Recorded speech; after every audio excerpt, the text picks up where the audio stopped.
Кәсіпкерлердің мүдделерін қорғау. Бүгін облыстық тұтынушылар құқықтарын қорғау департаменті мен кәсіпкерлер палатасының бірлесіп өткізген жиында осы мәселе талқыланды.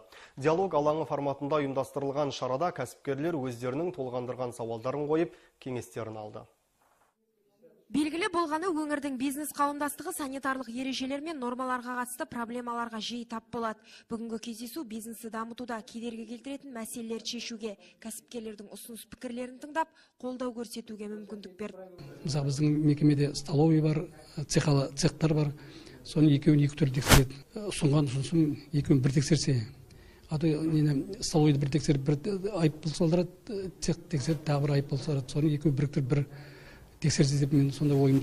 Негізгі мақсат өңірдің бизнес климатын жақсарту, әрі кәсіпкерлерге әкімшілік кедергісіз жұмыс істеп, өз ісін дамыту үшін мүмкіндік беру. Ол үшін бақылау қадағалау органдарының алдында талапты азайту міндеті қойылған.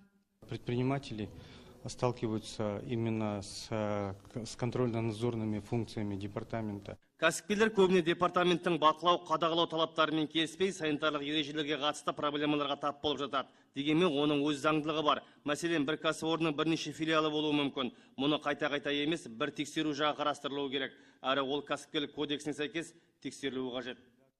Айтып өтейік, өңірлік кәсіпкерлер палатасы мен облыстық тұтынушылар құқықтарын қорғау департаменті ынтымақтастық меморандумына қол қойған.